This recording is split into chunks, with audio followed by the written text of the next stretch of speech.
You can remain being seated. I want you to go to, if you don't mind this morning, go to Psalms 40. Psalms 40. And while you're finding that, I want to share with God's people today the message entitled, "The Worst Place to Be In is the Best Place to Pray In."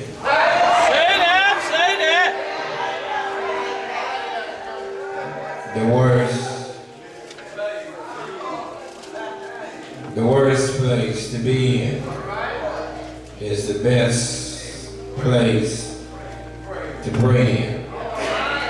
The worst place to be in, best place to pray in. Psalms 40 says thusly, ladies and gentlemen, starting with verse 1.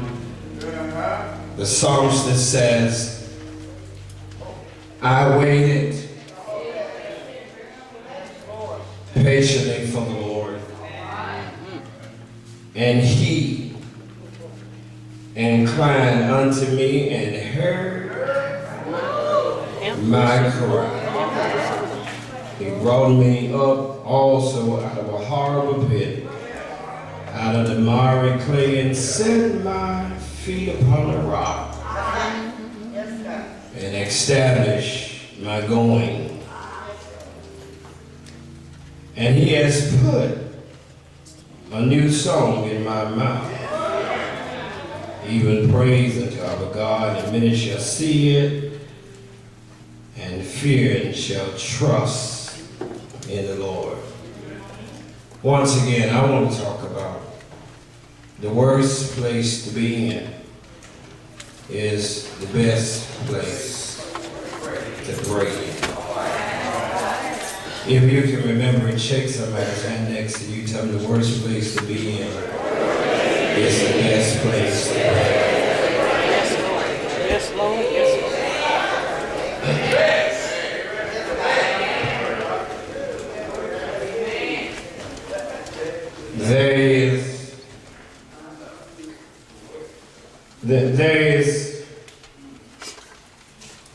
There is a terminology used in aeronautical technology called the holding pattern.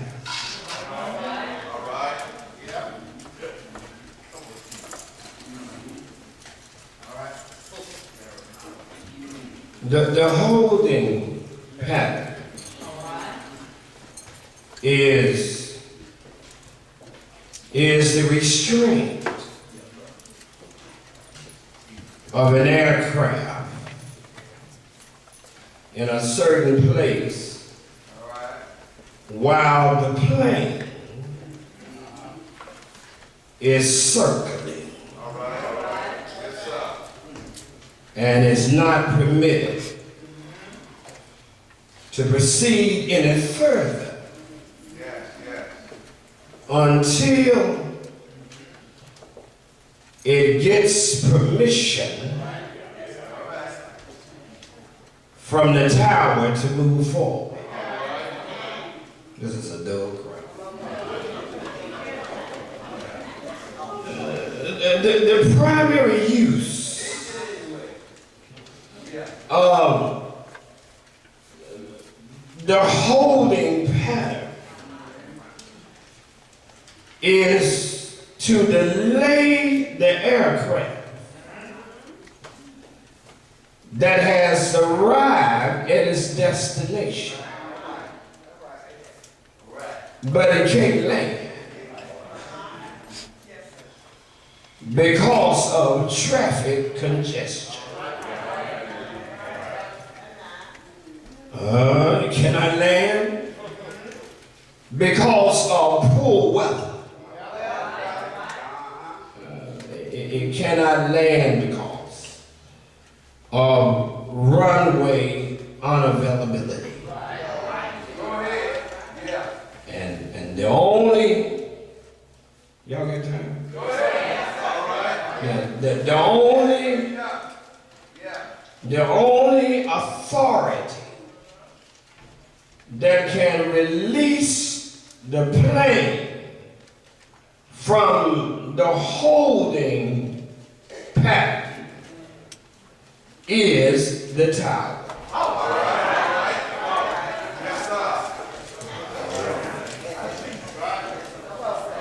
It could be for weather, it could be for traffic.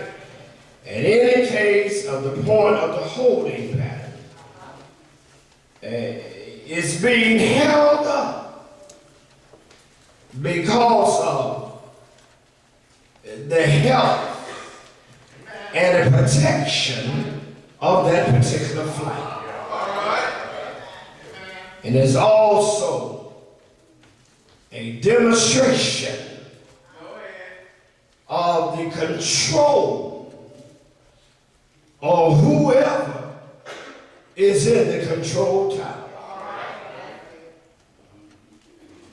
The plane supposed to stop because the control tower told it to stop. However long as it's held up because of the control tower, can't nobody on ground release it. The only person that can release the plane that's in the holding pattern is the control tower. It's released, the move, only when the control tower tells it to move. The control tower can see things happening that folk on the plane can't see. I'm gonna be on your road tonight. Control tower is in a position to see where the plane is versus where it's going. And whoever is in the control tower is looking at two expressions of time. Number one, they're looking at the current location. Number two, they're looking at when the plane is going to arrive. They now can determine what is the best course of action to get the plane to its destination. I want to tell you something. You will not get where you're going unless you're willing to wait. I've already preached. I can open the doors of the church now. I'm sorry to disappoint the baby boomers and the millennials. I'm sorry to disappoint Generation X, Y, and Z. Guess what? You won't get where you're going unless you're willing to wait. And contrary to popular belief, we really don't preach as often about waiting on God. We preach more about a right now God. Now, I need to mess up some folk theology. Sometimes he is not a right now God.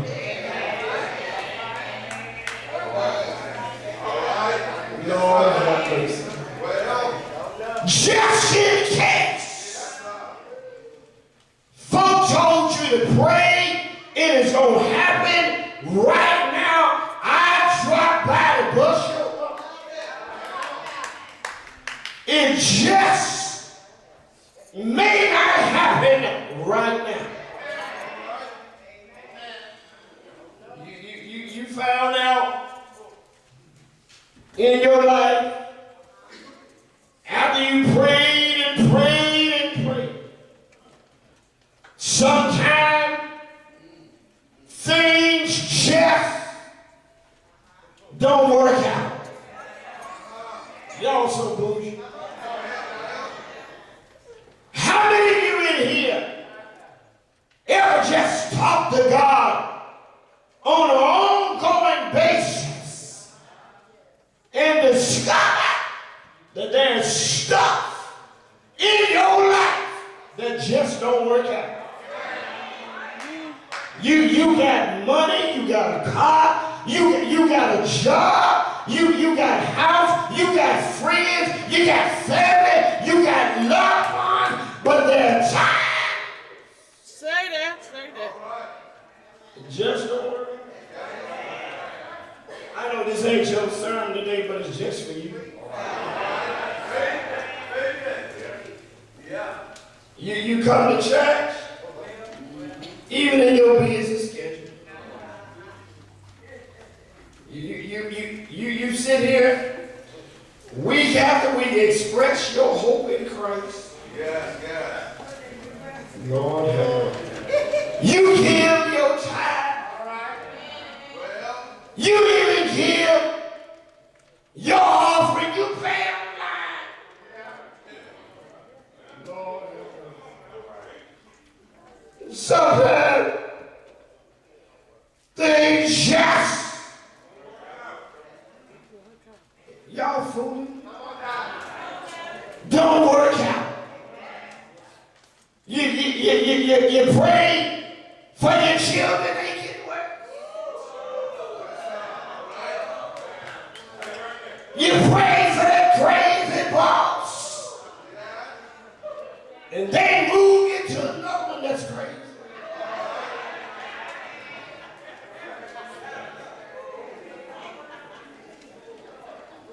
Bills are due. Friends are few.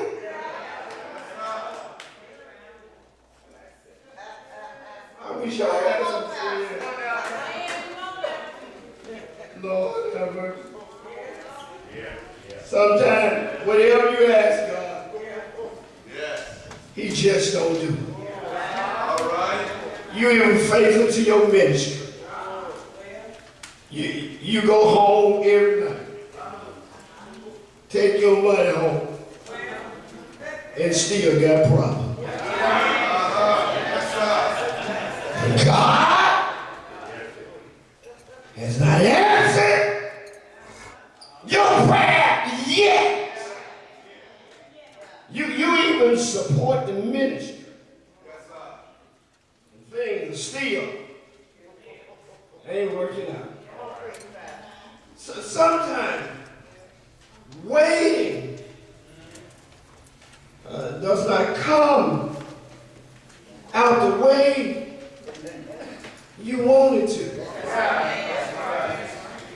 Y'all make me work off. And I'm so tired of these novice counselors that tell you some stuff like just wait on the Lord. Yes, sir. And waiting on the Lord is not always easy. I need to find the person in here this morning ever want to be a give-up point because you're tired of waiting.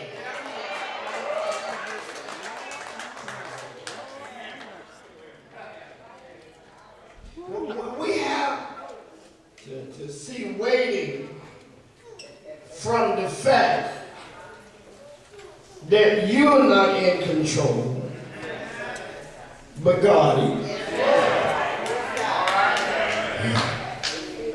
Lord have mercy. See, God is still, Sean, watch this, in a control tower. And he see where you are. But he also sees where you're going. And the problem with you is you see where you are, but you can't see where you go. Boy, I preach myself there.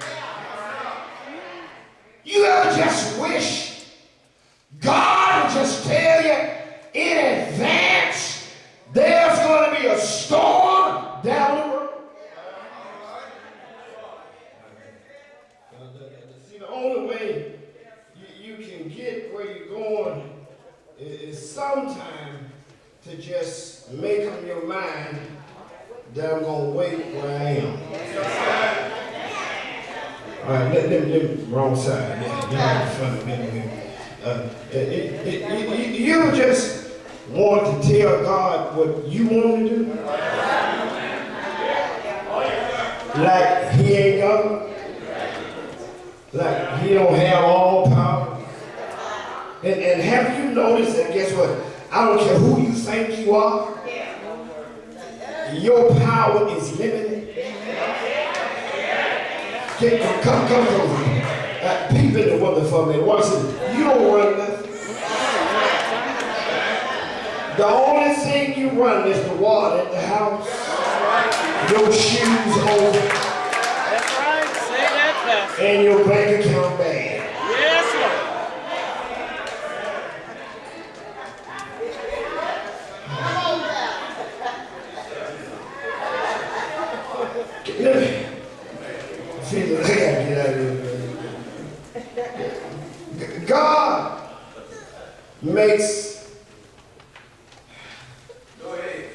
God makes us wait. And this is not good medicine here. God makes us wait because he can.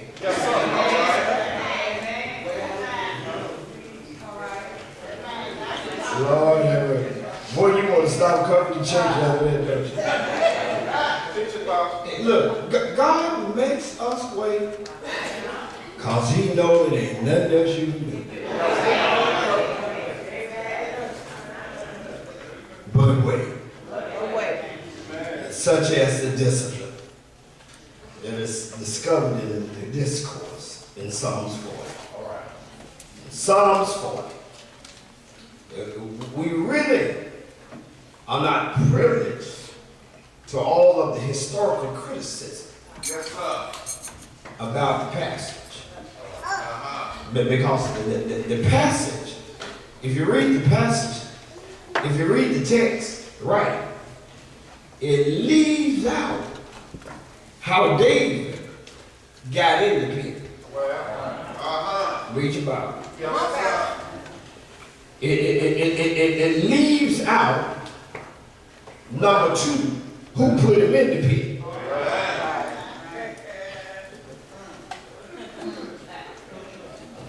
I'm just arguing the text.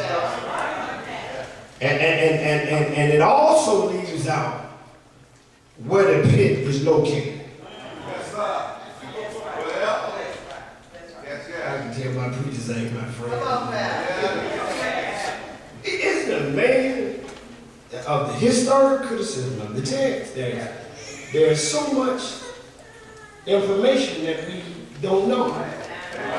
And there are some integral parts left out in this biblical text. And we can only go with the information that's given to us. So the book of Psalms is a Hebrew hymn book for the old church. It is poetry set to music. Thus, it does not allow us to see the passage in a literal perspective. Matter of fact, you got to look at it from a literary perspective. And this Psalms is simply a mass of some traumatic events that's happening in the life of old David. That he does not care to talk about the details. Because most of us that go to church, the only thing we know about David is The Lord is my shepherd.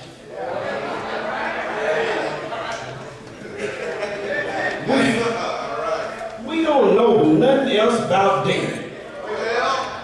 About Samson and Delilah.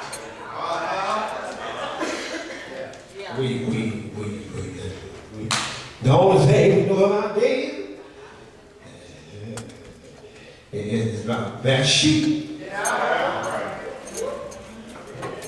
The men ain't talking to me. But we don't discover and study David in the pit because of lack of information. Come close, one. Everybody that's plugged in here this morning, there's a lack of information of how you got where you are. I wish some of you babies in here tell the truth about, guess what, how you got in the pit. See, everybody think that you just showed up in the pit. But the question is, how did you get there? Look, if you broke, you didn't just get broke today. Come on, smarty pants. Hey, look, if you're going through trouble ain't just started. There's a lack of information.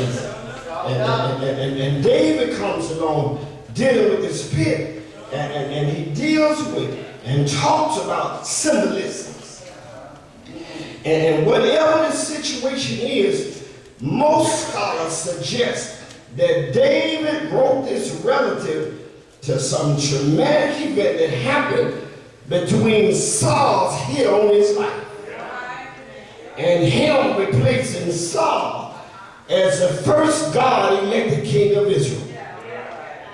And let me tell you something, I got some babies in here, the devil on your track. Lord have mercy. Boy, I'm gonna reverse some curses in here. I got a couple of you in here, guess what? The devil been on your track too long. Lord have mercy. David is talking about some event in his life that put him in the mind of man being in the pit. Yes, sir. And he's suggesting whatever's happened in this season of his life, it makes him feel like he's living dead. David is saying, seem like I've been buried alive. Yes, sir. All right. David is saying, there have been some seasons in all our lives where we walk around lifeless. Come close to watch it. That's why it's so difficult to preach in churches all across the country. It's because of how many folk come to church with their own burden in the pit. And they are lifeless. Let me find somebody here ever had so many troubles you feel like the air been sucked down. Have mercy, Lord. Have mercy, Lord. You breathing, but there's no sound. You got a face, but there's no smile. All right. You're walking, but there ain't no pep in your step.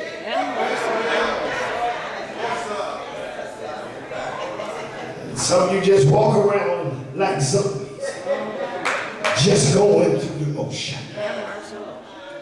And the worst tragedy of life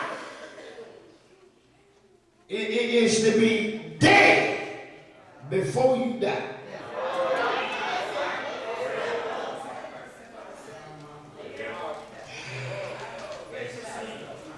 This ain't good today. Come on, musicians, these folk ain't funny today. Y'all ain't gonna breathe together.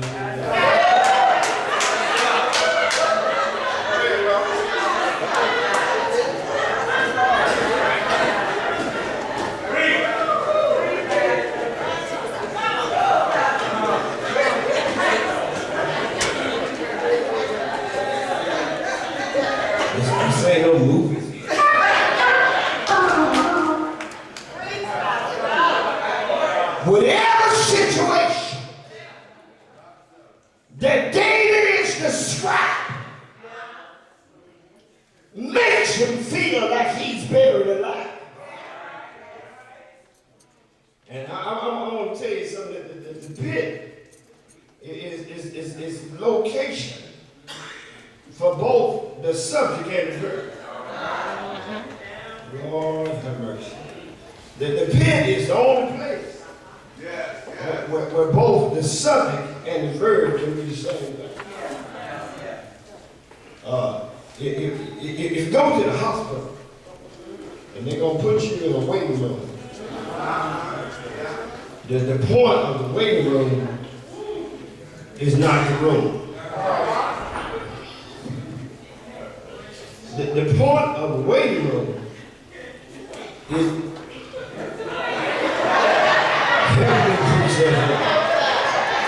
the point of the waiting room is the way. It's not the room. It's what you do. What y'all talking now? Why you in the room? Which is the subject of why you there. The whole part of the passage is to teach us what comes along with waiting on God. You've been waiting? Anybody here waiting? You're waiting and nothing is happening that proves to be beneficial of your waiting. But there's a type of behavior that comes with waiting on God. The psalmist says, I waited not in a hut, but I waited patiently. I got some folk in here with me this morning. Your patience running out. I told you last week enough. It's enough. Thank y'all for coming last week.